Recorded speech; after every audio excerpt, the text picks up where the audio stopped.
آئیے بات کر لیتے ہیں آج شان غوث اعظم رضی اللہ تعالی عنہ، یعنی غوث اعظم رضی اللہ تعالی عنہ کی سیرت کا آج مطالعہ کر لیتے ہیں۔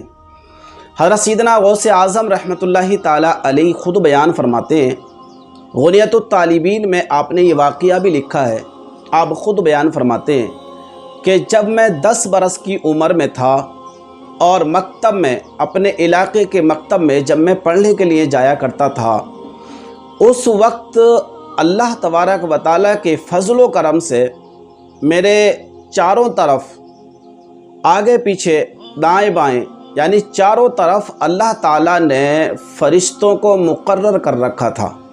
یعنی میری حفاظت کے لیے۔ آپ بیان فرماتے ہیں جب میں چلا کرتا تھا تو فرشتے میرے چاروں طرف مجھے گھیر کے چلا کرتے تھے۔ اور آگے آپ بیان فرماتے ہیں جب میں مدرسہ پہنچتا تھا، جب میں مکتب پہنچتا تھا تو ایک آواز آتی تھی۔ اب وہ آواز کہاں سے آتی تھی مجھے اس کا پتہ نہیں تھا، لیکن ایک آواز آتی تھی، اور آواز وہ اس طرح کی ہوا کرتی تھی کہ اللہ کے ولی کے لیے جگہ خالی کر دو، یعنی اللہ کے ولی کے لیے جگہ چھوڑو۔ جیسے کہ آج کے ٹائم میں کوئی معزز، کوئی محترم شخص اگر آتا ہے تو ہم لوگ اس کے لیے جگہ خالی کراتے ہیں یا اس کے بیٹھنے کا ایک دم معقول انتظام کراتے ہیں۔ تو ایسے ہی سیدنا غوث اعظم رحمۃ اللہ تعالی علیہ جب مکتب اور مدرسے میں حاضر ہوا کرتے تھے، فرشتوں کی جماعت ساتھ ہوا کرتی تھی، تو وہاں پر ایک آواز آتی تھی کہ اللہ کے ولی کے لیے جگہ دے دو، یعنی اللہ کا ولی تشریف لا رہا ہے۔ غوث اعظم رضی اللہ تعالی عنہ بیان کرتے ہیں کہ مجھے 10 سال کی عمر میں یہ آواز سنائی دیتی تھی۔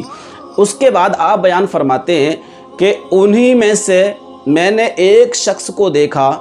جو وہاں پر موجود رہا کرتے تھے، انہی میں سے میں نے ایک شخص کو دیکھا، وہ جبکہ بزرگ تھے اور ان کی عمر کافی تھی اور میری عمر 10 سال تھی۔ وہ خود اس ٹائم بیان فرماتے ہیں کہ یہ جو آنے والا بچہ ہے نا، جس کا نام عبد القادر ہے، یہ جو آنے والا بچہ ہے، یہ اللہ کے فضل و کرم سے ایک دن بڑا پائے کا بزرگ بنے گا، ایک دن بڑا ابدال بنے گا، ایک دن اس کے چاروں طرف اس کے شور، اس کے چرچے ہو جائیں گے، ایک طرف اس کی عزت کے ڈنکے بجیں گے، ایک طرف اس کی بلند و بالا قامت استقامت پر آ جائے گی۔ میرے دوستو، جب وہ شخص یوں بیان فرماتا تھا، غوث اعظم کا بچپنا زمانہ تھا، آپ سنتے تھے۔ اس کے بعد میں غوث اعظم بیان فرماتے ہیں کہ جب 40 سال گزر گئے، یعنی اس بات کو 40 سال گزر گئے، اور حضرت سیدنا غوث اعظم رحمۃ اللہ تعالی علیہ تقریباً 50 سال کی عمر کو پہنچ گئے، تو غوث اعظم بیان فرماتے ہیں پھر میں نے اس شخص کو دیکھا جو میری عزت بڑھائی کرتا تھا، جو میری تعریفیں کیا کرتا تھا۔ میں نے اس شخص کو دیکھا کم سے کم 50 سال کی عمر میں، تو وہ کوئی ایک معمولی انسان نہ تھے، بلکہ وہ ابدالوں میں سے تھے، اللہ کے نیک بزرگوں میں سے تھے، متقی پرہیزگاروں میں سے تھے۔ وہ شخص جو غوث اعظم رضی اللہ تعالی عنہ کی اس وقت بچپنے میں تعریفیں بیان کرتے تھے۔